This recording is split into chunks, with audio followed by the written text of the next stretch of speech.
Good morning, everyone, and welcome to the Road to Retirement, Pre-Retirement Webinar Fall 2022. My name is Frank O'Brien. I am a benefits educator here at Wespath Benefits and Investments. With me to my right is Todd Creviston. Good morning, Todd. Good morning, Frank. Good to see you. It's good to be here live at Wespath in our Spellmeyer studio, coming to you with this webinar. Joining me today, also with the benefits education team, is Cheryl Hatcher behind the controls here in our room, and the manager of benefits education, Bob Christoffel. Bob will be participating in this webinar by fielding the questions that come through the question box. So please keep Bob busy and keep asking your questions throughout the course of this webinar. If there are questions that we are unable to get to during the course of the webinar, we will provide a response at the conclusion. We will be recording today's webinar, so you will receive a recording of this.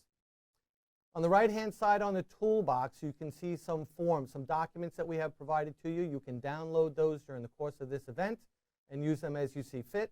We have the Housing Allowance Exclusion Worksheet, information on UMPIP, CRSP, a retirement checklist, which we will review, and a contribution election form for those who are considering increasing UMPIP for the remainder of this year. At this point, Todd, I'll hand it over to you for you to review the agenda with everyone for today. Thank you, Frank. We have a lot for you today. It's an action-packed hour. We'll talk about retirement and what that looks like, and then we'll segue into the actual 2023 process. We'll talk about each of the different plans, MPP, CRSP, even pre-82 and UMPIP.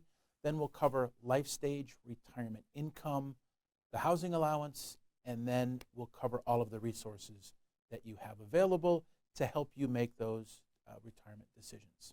Frank? Thank you, Todd. Look forward to this session with all of you. So let's talk about retirement. How do you feel about retiring right now? As I should have mentioned on the front end, we will have a couple of query questions for you, some polling questions for you, so please respond as you can, and we'll share the results with everyone when they're complete. So how do you feel about retiring right now? We'll have a poll showing momentarily. If you could use one word to describe your feelings about retirement, what would that word be? Excited, unprepared, prepared, anxious. We'll wait for results. This is always the most interesting time as we wait for the people to answer and the results to be provided. Yes. And those responses are probably some of the most common responses we hear when we meet with clergy leading up to the July 1 that they retire. We had the results was 50% felt unprepared, and then for the remainders, it was kind of allocated evenly around excited, prepared, and the like. So thank you for your responses on that. And then going back through that again, how do you feel? Are you apprehensive?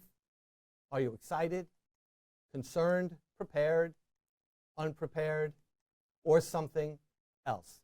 And my guess is that all of us, as we start to think about retirement and start going through the process of retirement, will experience all of these feelings along the way. What are our common thoughts about retiring? Is now the right time? Should I wait? Am I ready? And that's one of those things that individuals have to think about when they're going into retirement, because it is a significant life change in terms of how you'll spend your day-to-day life.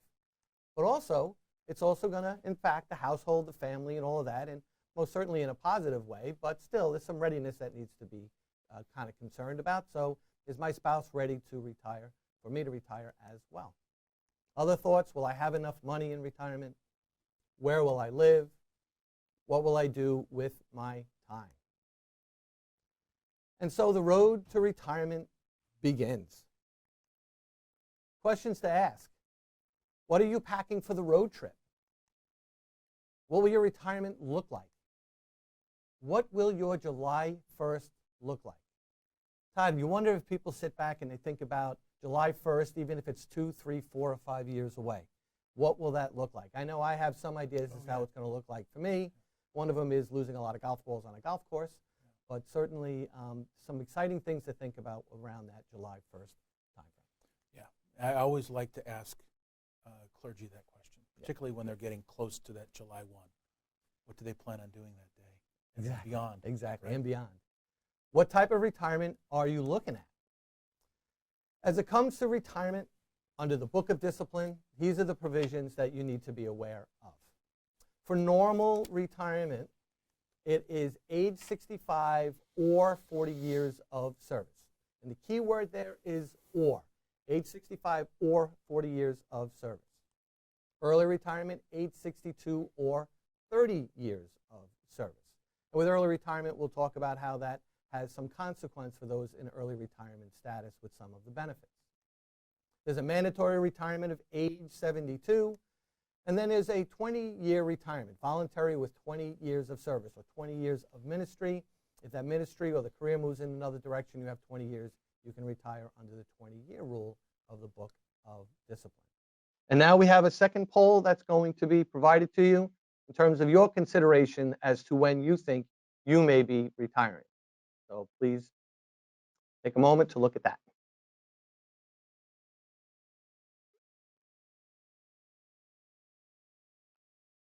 So Todd, when you think about the percentages of people who are going normal retirement, early retirement, what do you think that's going to the spread's going to be today? I think it will be swayed more to normal retirement today. I think usually we see normal retirement as the most prevalent time frame that people retire, but certainly we are seeing some early retirement.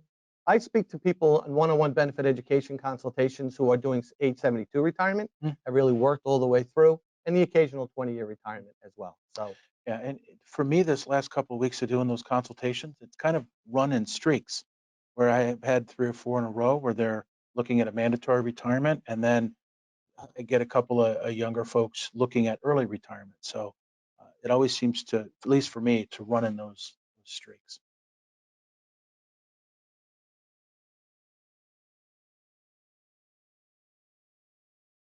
So we ended up with about 64% of respondents with the normal retirement provision. So that still seems to be the most prevalent time frame for people to be considering retirement, not actually retiring. So we've talked about some things in terms of really kind of touching on the overall dimension of life that we talk about here at Wespath quite often. But right now we're going to get more involved in the retirement process and some of the things to be thinking about as you start to go through the process. What do I need to do if I'm retiring next year? And certainly this is if you're retiring next year, but these steps will be if you're retiring a couple years down the road, a few years down the road.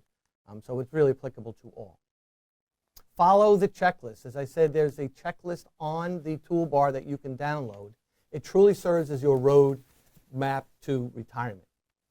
Here you can see the things that you should be thinking about and doing today. And then on the right-hand side, you can see things that you should be thinking about and doing as you're approaching the actual retirement period itself.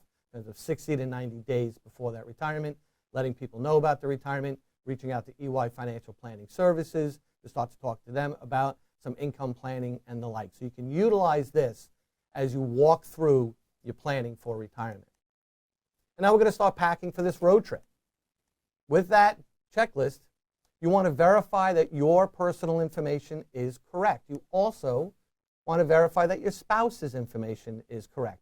You want to make sure your names are spelled correctly, the dates of birth are correct, Social Security numbers are correct, address, if you're going to be moving, changing address, you want to make sure you time that correctly. And certainly with spousal benefits, we want to make sure we have the information correct, because certain benefits will be for the spouse as well as yourself. You want to verify that your clergy service record is correct. And why is accuracy and that important? Well, several benefits that you're eligible for will use your years of service, credited months, credited years of service. The Clergy Retirement Security Program's formula calculation we will review uses your years of service. The CPP, Comprehensive Protection Plan, will also use years of service, pre-82, if you have pre-82 benefits. But most importantly, it is your ministry, it has been your career, and we think it's good for you to take a look and ensure that your record is accurate and correct. And you can get that on Benefit Access. With the checklist, you also want to update your life stage investment management profile. Are you in life stage investment management or not? You can take a look at that. And if you are you still set up the way you want to be set up relative to your risk tolerance and your expected retirement date and the like? You want to project your retirement income. We have tools on Benefit Access for you to run projections, do some gap analysis to see where you are. How do you do all of that? Benefit Access. Please, if you have not registered for Benefit Access yet, please do. It's a simple process, 5 or 6 minutes to get that to happen for you, and then you can access Benefit Access to review your plans, your accounts, the indicative data, your personal data that we just reviewed with you. So here on Benefit Access again, and hopefully you all have registered and you are using it periodically, you will be making your elections on Benefit Access in the year you retire. But here again, spousal information, personal information, your clergy service record, life stage, beneficiary designations. It's very important periodically, whether you're going into retirement or not. It's important periodically to take a look at your beneficiary designations to make sure that they are correct and up to date. God forbid something happens to you, you or your spouse, you want that account to go and pay out the way you would like to, according to your wishes. And again, we have tools where you can run benefit projections to take a look at how your retirement income looks like in the future. In the year in which you retire, and for this presentation we're using 2023 as the year of retirement, you will retire through Benefit Access, as I said. Late February, early March of the year you retire, we receive what's called an intends to retire date from your annual conference. And because we have that date on file, additional Benefit Access screens are provided to you to make your benefit elections. Those benefit elections have to be completed by, for this year as an example, Friday, June 30th, 2023 at 3 o'clock Central Time. So at the end of that day on Friday, June 30th, we're going to sweep through any elections that we have and begin to process your benefit elections. It's an easy-to-use, simplified process.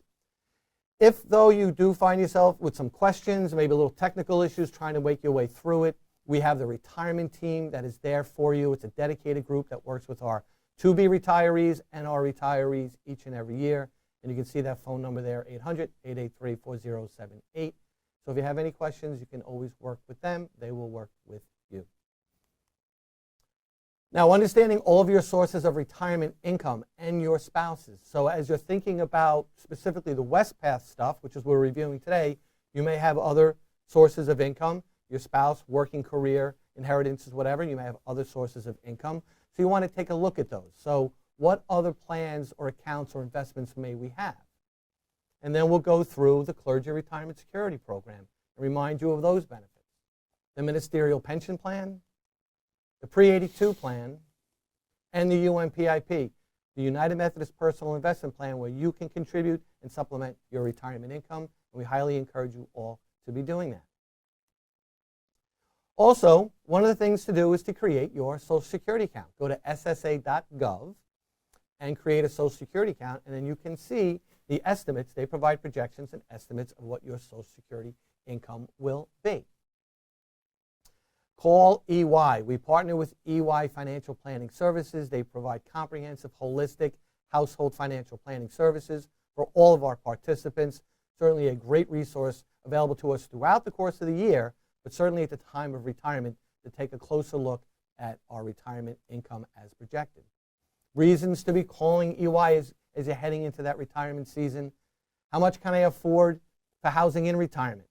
Should I secure a down payment for housing? What will my income look like?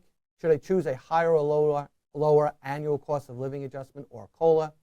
Should I use a loan feature, or should I take a distribution to fund maybe the purchasing of a home or anything else you may need heading into retirement? EY can help you think through those choices and decisions. With that checklist also, within the context of the annual conference, you want to notify your Board of Ordained Ministries within 120 days, notify your bishop, notify the cabinet, and then make that call to EY. We will speak about EY throughout the course of this session. And now, Todd, we'll start to talk about Income and where it'll come from.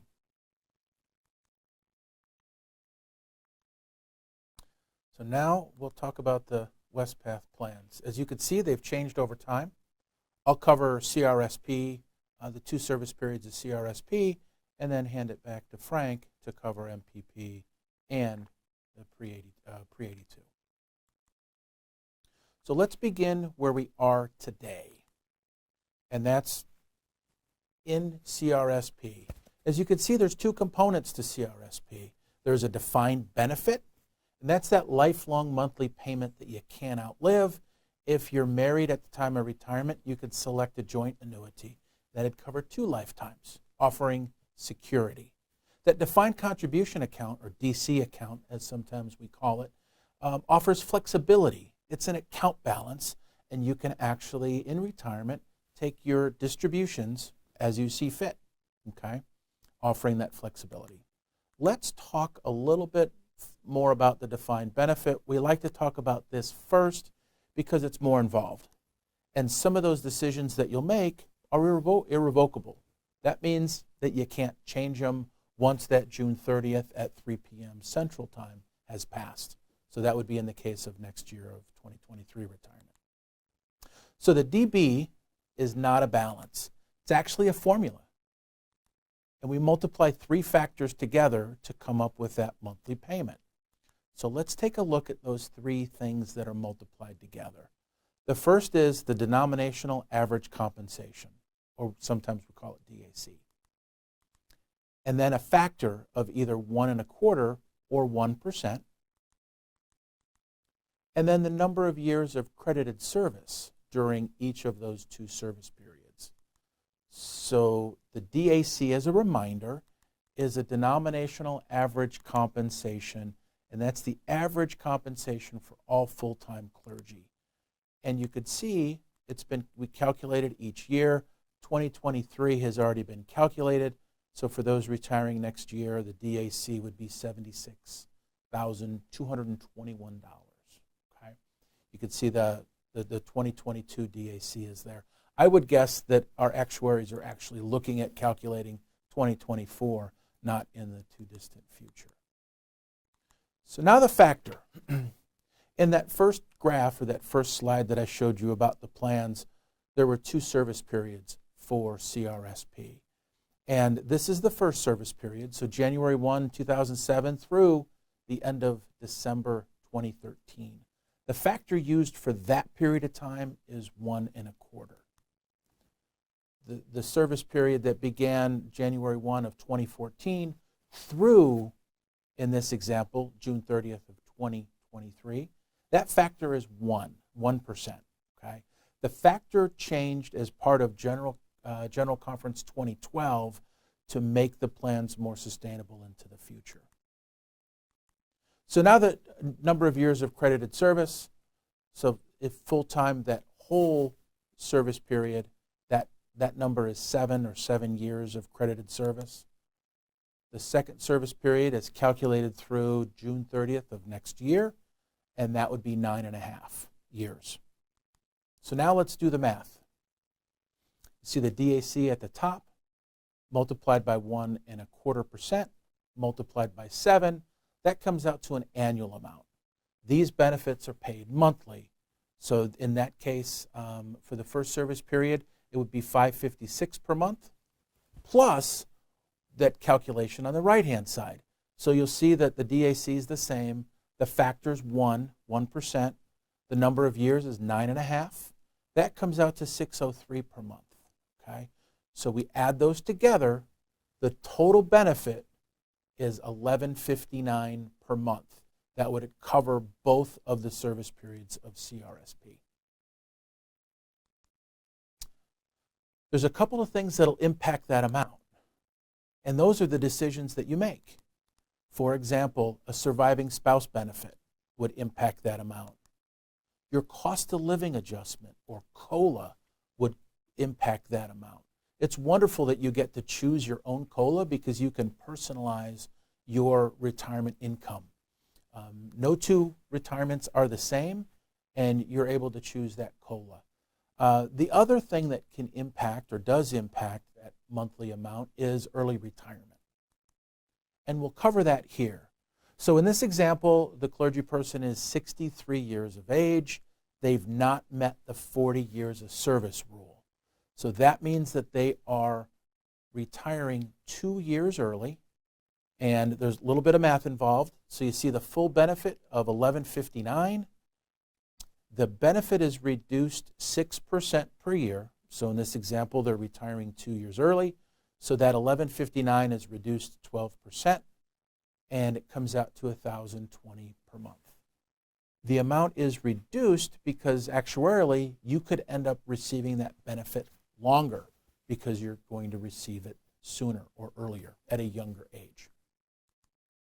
So now we could take a look at the DC component, or the defined contribution account of CRSP. So that, like I said earlier, this is a account balance. You could see this on your quarterly statement. You can see this in your benefit access account when you log in. In active service, you can direct your investments, so you can choose your own funds and determine how those contributions are allocated into those funds each paycheck. You can also opt into or elect to use Life Stage Investment Management, and essentially it does that busy work for you. It'll select your funds and determine how your contributions are allocated across those funds. We like to say that Life Stage places your account on autopilot. In retirement, your CRSP DC account is available for cash distributions. That's what it's there for. So the first thing you could do is roll your CRSP DC account into your UMPIP plan with Wespath, or you can roll it into another retirement plan. You can also let the account sit with Wespath untouched, still invested, either by your own investment choices or Life Stage Investment Management, up until the age of 72. That's the required minimum distribution age. That's the age at which the IRS wants to get some tax revenue from you. They require that you take a portion of that account balance. Any remaining balance upon the participant's death is transferred to beneficiaries. So make sure you keep your beneficiaries up to date. That's something that you can also do in your benefits access account. So now I will pass it back to Frank. Thank you, Todd. Just a couple of things as it relates to the CRSP. First is, as it was indicated, it's a formula benefit. So the way to look at that is it's not exposed to the current market conditions that we have. It's a formula benefit, it's math, that the outcome is going to be the outcome of that. And then when you think about the normal retirement age 65 or 40 years of service, you've fully accrued that benefit in CRSP. So you should go ahead and take that. Now, we can't give you advice and guidance. I want to put that out there. But as you work with an EY or your own financial planner, you'll see that the math is the math, and we encourage people to look at that seriously in terms of taking that benefit on time. And then with the early retirement benefit, it's really a personal choice. There is that reduction in the benefit that you have. It may be marginal and de minimis, if you will, and may not impact you that much, or maybe something that, again, in planning you want to consider deferring until that later age at 65 when you can begin to receive that full benefit. So these are things that come up during the course of seminars, webinars, and one-on-one benefit education consultation. And with that, I'll now start to talk about the ministerial pension plan, the MPP plan. This was the employer-provided plan before the CRSP came along. What is the MPP plan? Well, this is an account balance plan. A percentage of your compensation, 11 to 12%, was put into an account in your name, invested in the Wespath funds. It's an account balance right now, fully invested. How is it invested? We use Life Stage Investment Management. All MPP account balances for all participants are managed in Life Stage Investment Management, but the way the program works is it's tailored towards you based on your age, duration to retirement, other factors you provide to us, and then we continue to manage that allocation over time to get you to, into, and through retirement with your MPP account. What does it become later in retirement? I am glad you asked. First is 65%. 65% of it becomes a lifetime annuity. An annuity for you, and if you're married, annuity for your spouse. There's a series of payments in our environment, a series of monthly payments that you will receive as income in the form of an annuity. That's 65% of that account balance. What about the rest? The rest, the 35%, becomes an account balance for you to determine how, when, and how much income you want to derive as income from that account balance. During the course of retirement, you'll hear about us making the recommendation for you to roll that money into the UMPIP plan. It's 35%, still remains an account balance for you, but we roll it from MPP into UMPIP, and it gives you all kinds of options, flexibility to make the decisions as to how you want to receive, and again, how much income you want to receive. So taken all together, you can see that with that MPP, it's 100% account balance invested in life stage investment management. 65% of that will go and purchase an annuity and 30 of your election, and 35% of that will be available to you in installments, life stage retirement income, cash distributions, however you decide you want to take advantage of that account. So let's look at the annuity. We talked about the annuity relative to the CRSPDB coming to you in the form of an annuity, and then the MPP 65% as an annuity. What is the annuity? All the annuity types provide you lifetime income, and if elected, can continue to your surviving spouse as well. So for married participants, life and survivorship annuity. Here you can see the different forms or types of annuities that we have. Okay, it says MPP, but it also applies to the CRSP as well. There are 3 annuity types or forms of annuity. Life and 100%, life and 85%, life and 70%. So you go into retirement, you elect a life and 70% survivorship annuity, you pass before your spouse will receive 70% of that annuity until the spouse passes away. What you can see here is you have the life in 70, 85 to 100. The higher the percentage that is provided to you, to the surviving spouse, the lower the amount comes to you, the higher the amount goes to the surviving spouse or contingent annuitant. So you can kind of see how that works looking at those numbers on the screen. And those are the 3 life and survivorship annuity options. But there are also 3 single life annuity options available to you.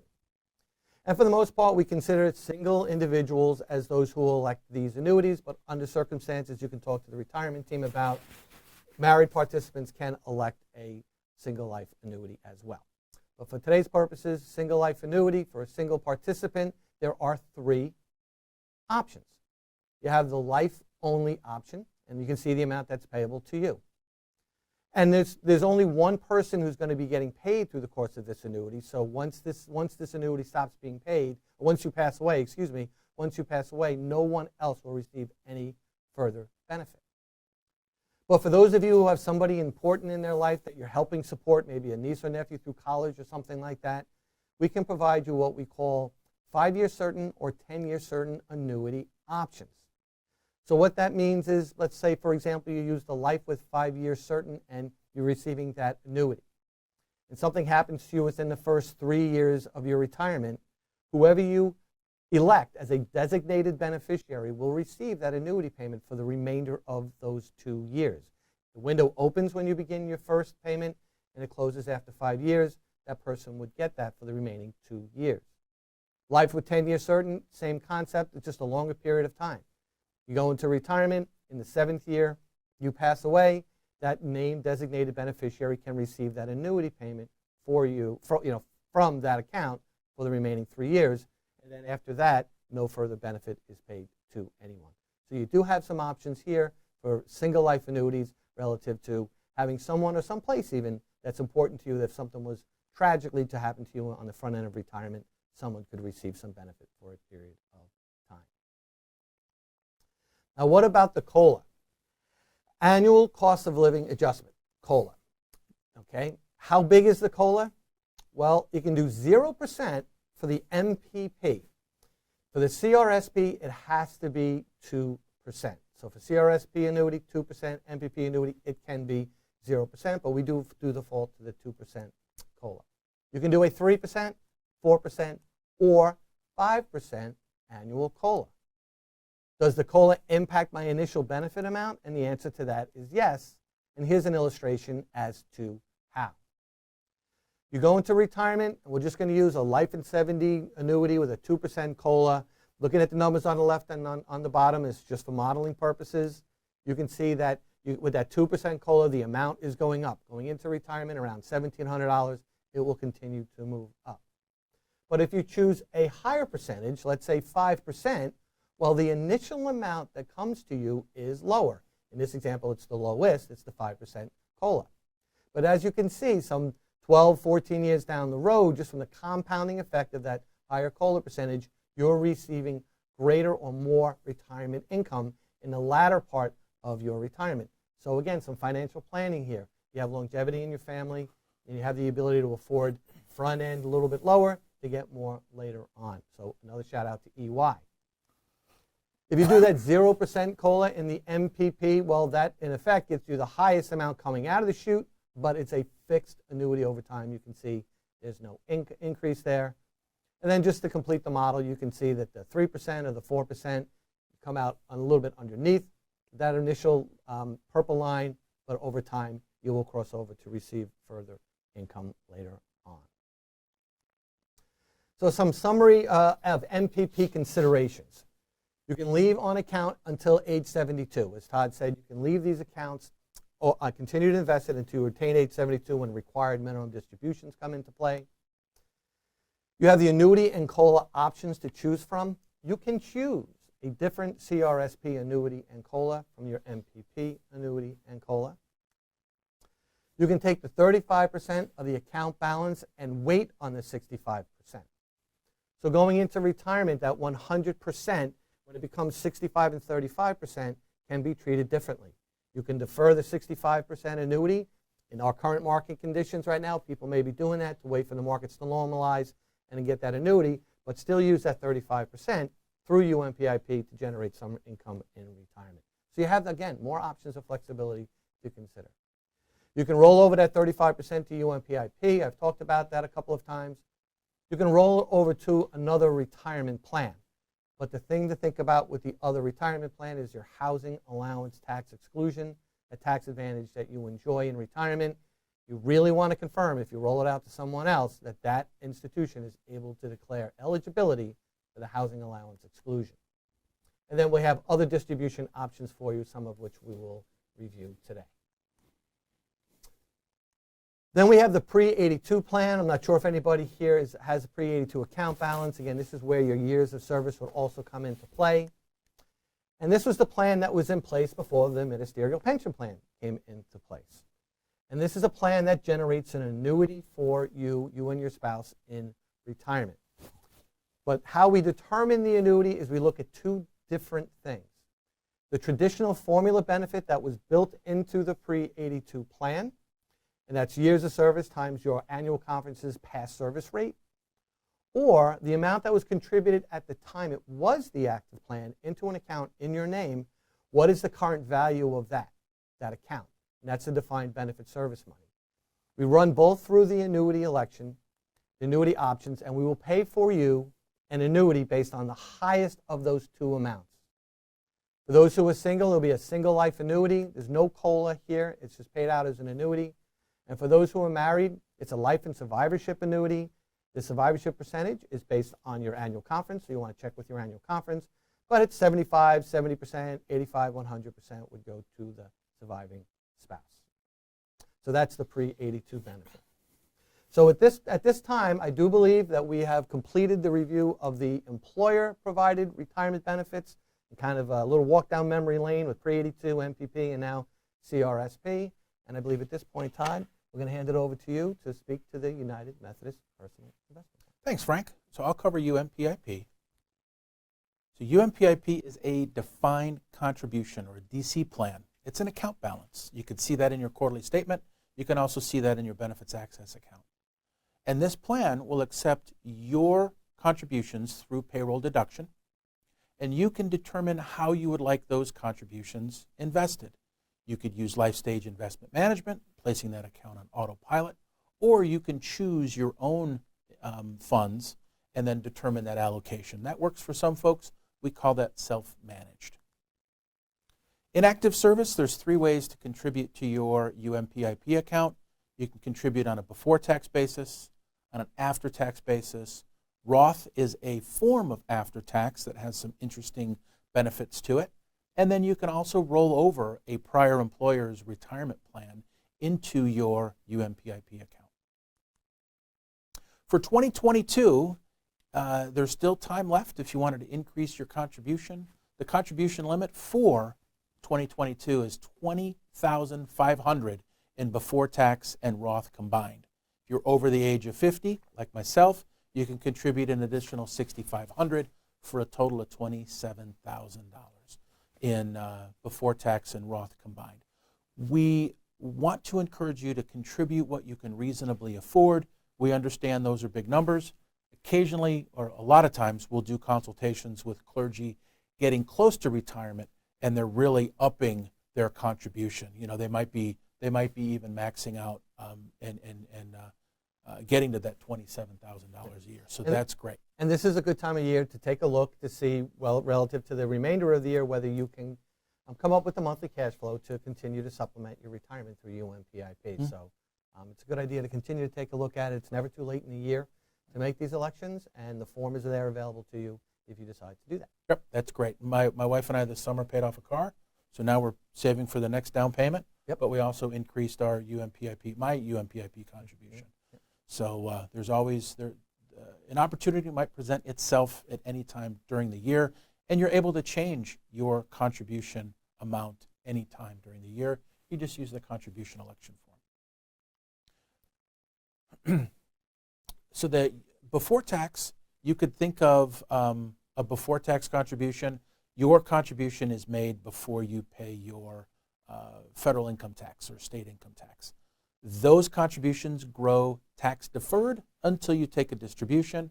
Frank mentioned the housing allowance exclusion in retirement, and that's a wonderful tax opportunity, wonderful tax break opportunity for retired clergy to offset some of those, to some of that federal or state income tax. Roth contributions are interesting. We suggest that you have a conversation with EY to see if Roth contributions are right for you. It's an after-tax contribution, so you pay your income taxes now, and then those contributions grow tax deferred, and if you meet both of these qualifications, that distribution is tax-free. So it's income tax-free if your first contribution was made at least 5 years before you begin to withdraw, and you've reached the age of 59 and a half or older, have become permanently disabled, or if you are deceased. So that would be for your beneficiaries. But it's a wonderful opportunity and a great conversation to have with an EY financial planner. I mentioned rollovers. To the idea behind these, the prior employer plans are portable. They need to be IRS qualified. That typically means they are a 401k, a 403b, maybe a 457b. You also see on there that it's a traditional IRA. So you can roll a traditional IRA into your UMPIP account. In order to do that, you would just use the incoming rollover form. That is actually based, or you can actually find that in your benefits access account under the help icon. In retirement, you have a number of choices on how you are going to receive that income. First, you can take a full lump sum distribution. We caution against that, or we caution that you should have a conversation with EY just so you understand if you're going to lose the housing allowance exclusion on that income, or is that rollout a taxable distribution. You could take a partial lump sum. Maybe you're finally taking that vacation that you've always wanted. Maybe your July 1 is going to Greece, and you're going to roll out a little bit of money to pay for that vacation. The next is a cash installment, and this would be receiving money each month. Two options for that. First would be self-managed.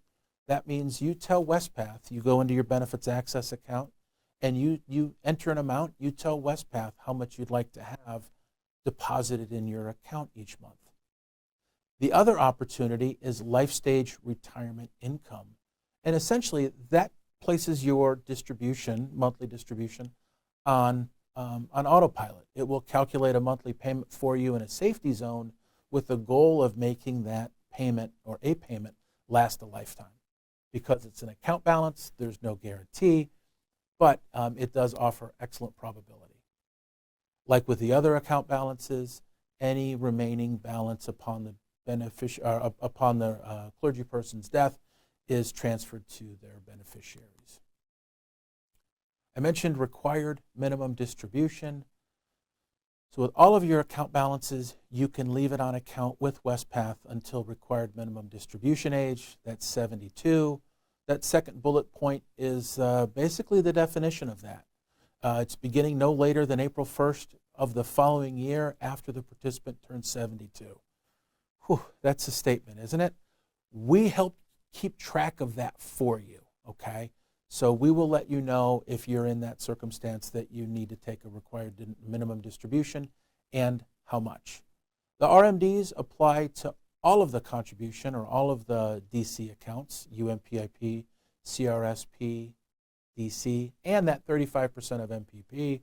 Once you begin taking an RMD, you will continue taking RMDs each year. If you haven't begun the other benefits at that time, you'll also need to begin taking those at the RMD of 72. So now I could pass it over to Frank. And so right now, what you're seeing on that slide is the federal tax withholding on distribution. When we process distributions through installments or lump sums, we have a requirement as to how much we have to withhold. You're certainly able to make elections as to how much you want to withhold. That's different than this, but we have to withhold that 20% minimum. And if it's a required minimum distribution, it's a 10% automatic withholding on that distribution. And as Todd shared with you around RMDs, it's one of these complicated provisions in the tax code.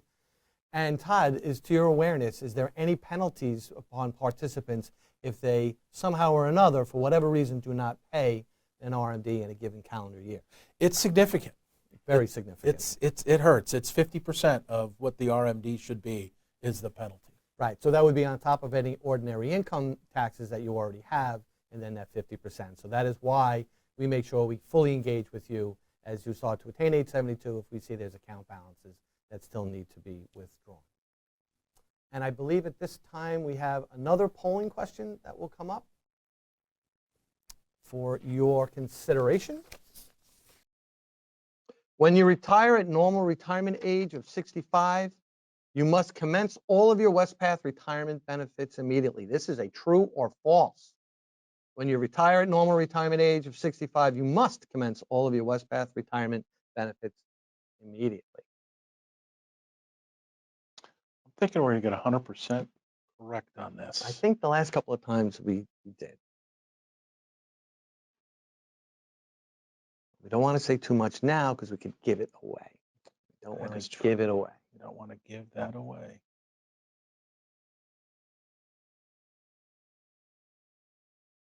So, yet again, 100% of participant responses is false. That is not the case. You have options, flexibility as to how, when, and how much income you want to receive, when you want to take your annuities, as well as the forms of annuities that you want to take. Again, just be mindful of the normal retirement provision and how that applies to CRS-PDB, and continue to have your conversations with your financial planner or EY. So we continue to come with that.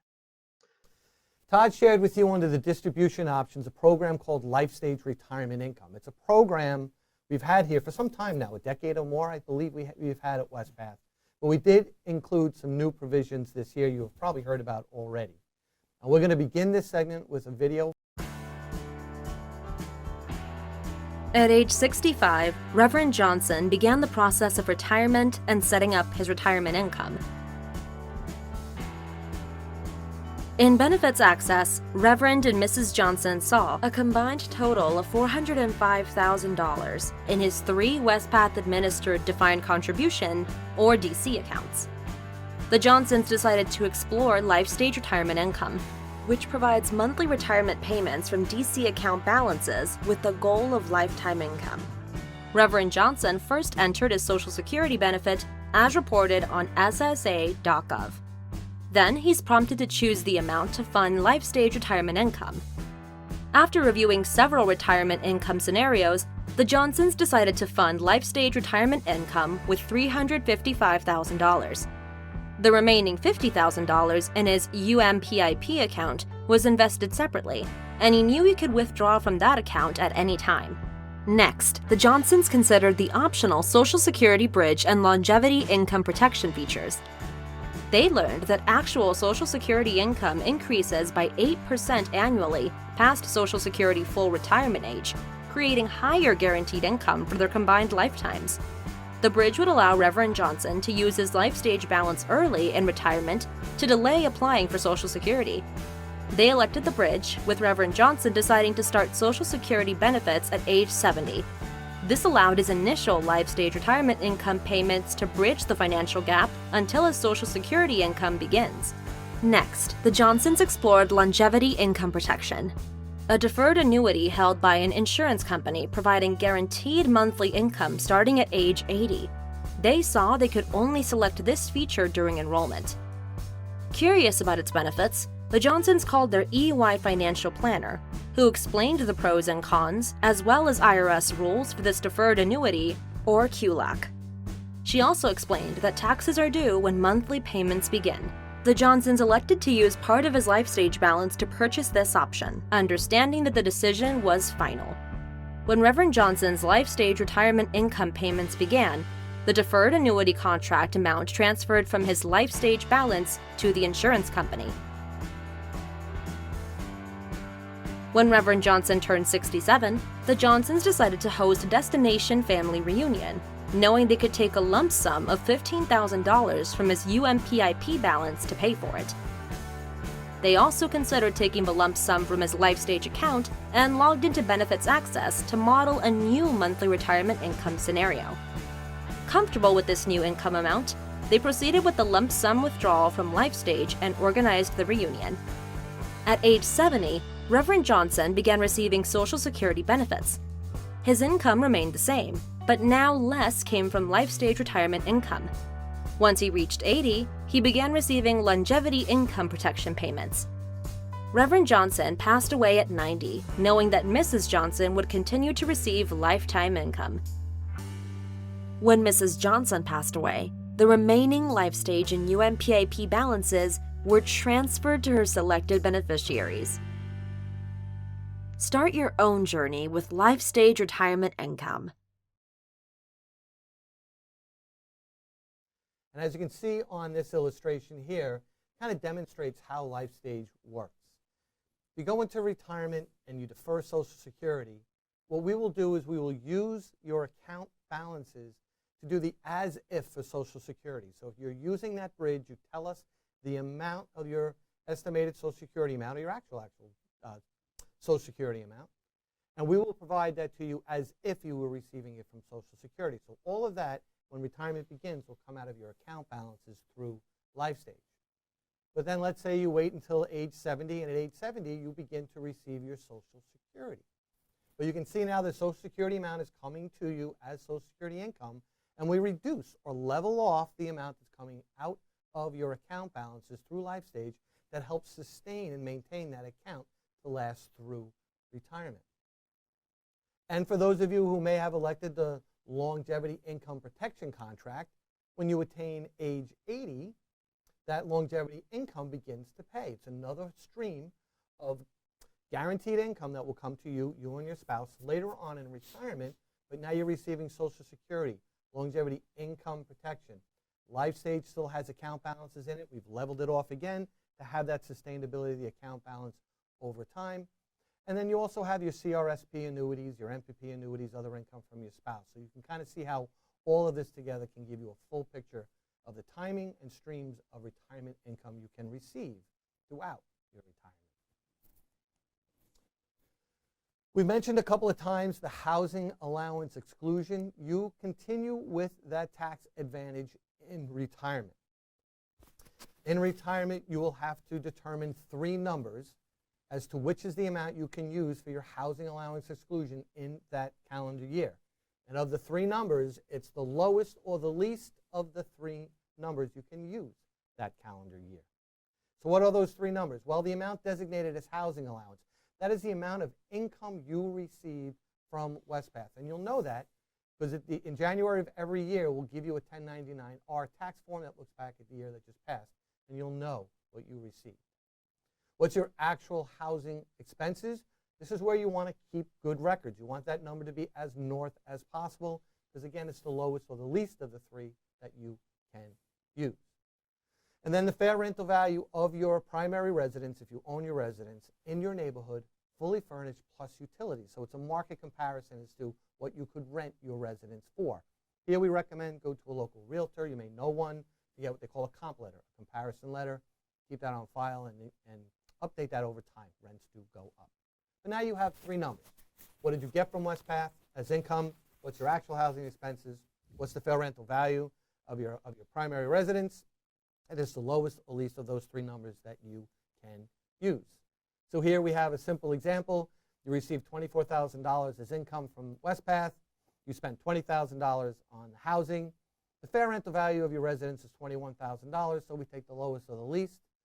So the $20,000 is excluded from the overall income for that year. In our example, leaving $4,000 as an amount taxable. But remember, that's the amount taxable. It then goes into your tax filing season with other exclusions, deductions, and credits that are available to you. So making sure your tax preparer, tax filer, is fully aware the housing allowance exclusion is something that we and EY will also speak of many, many times. This is available to retired clergy. It's not applicable to the surviving spouse unless it's a clergy couple. So there's a period of time in the year the clergy person passes away if the spouse is not clergy, or some of it can be housing, but then thereafter and through retirement at that point, no housing. The housing allowance exclusion worksheet that we have on the toolbar has some language, the fourth paragraph on the back part of that form that you can give to your tax preparer. They can just put that into the 1040. And the good news here is that you don't have to really do anything yourselves around the declaration of that income is eligible for the housing allowance exclusion. What happens is each year your annual conference, at annual conference, in your annual journal has language that points to the next calendar year and says whatever income our retired appointees from this annual conference get as income from Wespath is eligible for the housing allowance exclusion. Rip out that page the year you retired, put it in your folder for your tax preparer, but from that point forward, the annual conference through the annual journal will take care of that for you.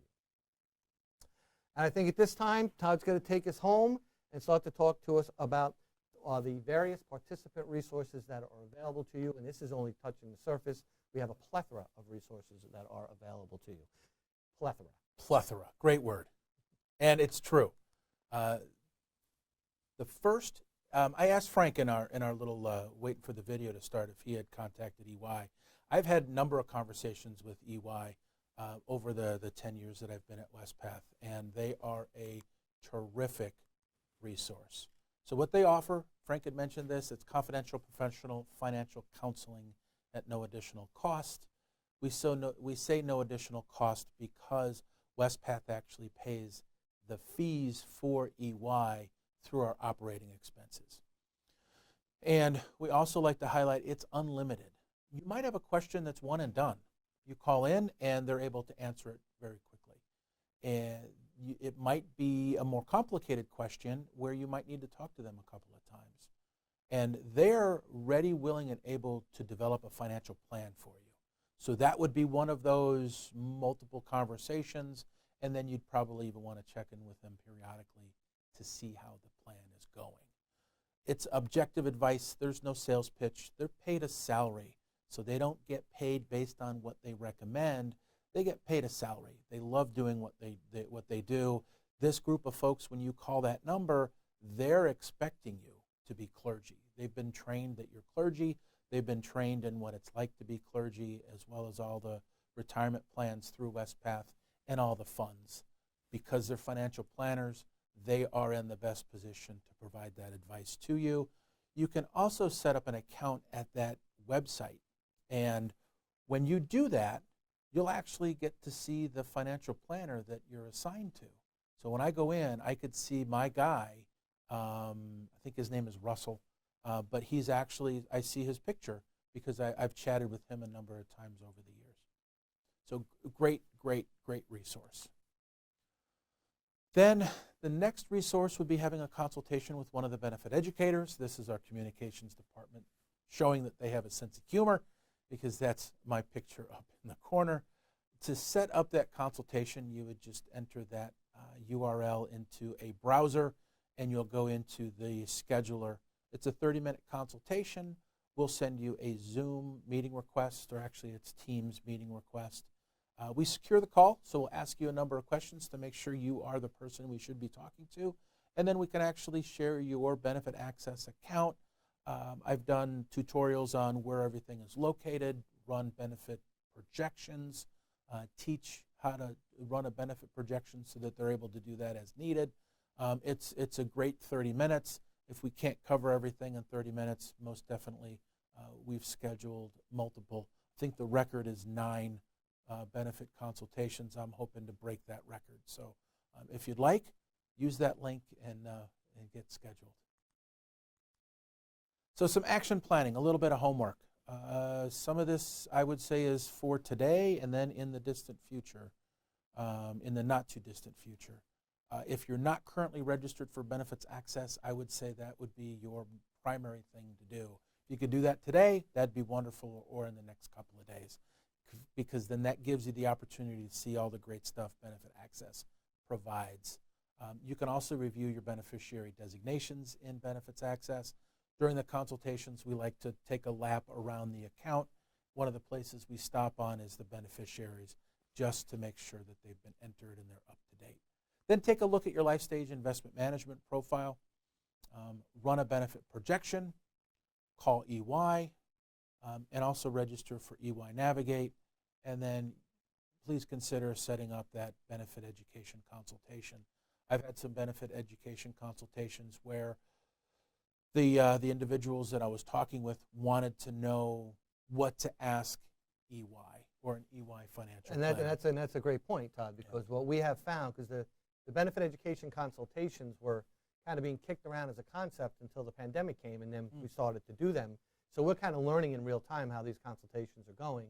And what we have found is that a lot of our clergy persons, participants, are calling us and working through the benefit education consultation in preparation for the EY call that they're going to have, as opposed to vice versa. So that's something to consider in terms of you want to do one, you want to do the other. Maybe you want to do them in sequence, totally your call. But we are seeing a lot of clergy persons now doing the one-on-one education and the benefit education consultation, and then the EY consultation. EY is great. I actually did an on-site retirement workshop in Missouri this last spring, and I had a clergy person ask me about the housing allowance exclusion, and I answered it. I said, but if we didn't know the answer, who could we call? And the person in the back raised his hand and said, EY. I said, that's super. So let's take a break. I'm going to call EY, confirm my response, and I came back in 5 minutes with the answer. Thankfully, I'd answered it correctly, but really no question too big, no question too small. Yeah, and that's a good point about EY, because our emphasis in these events is the bigger retirement income planning type of environment, if you will. But I don't know, Todd may have mentioned this, you can call them about anything. You're going to rent a car, you're going to lease a car, how do you start a 529 college savings plan for a grandchild? You can talk to them about anything financial. So it's not just the big picture stuff, it's also just the rote financial question that you may have. Right. Excellent.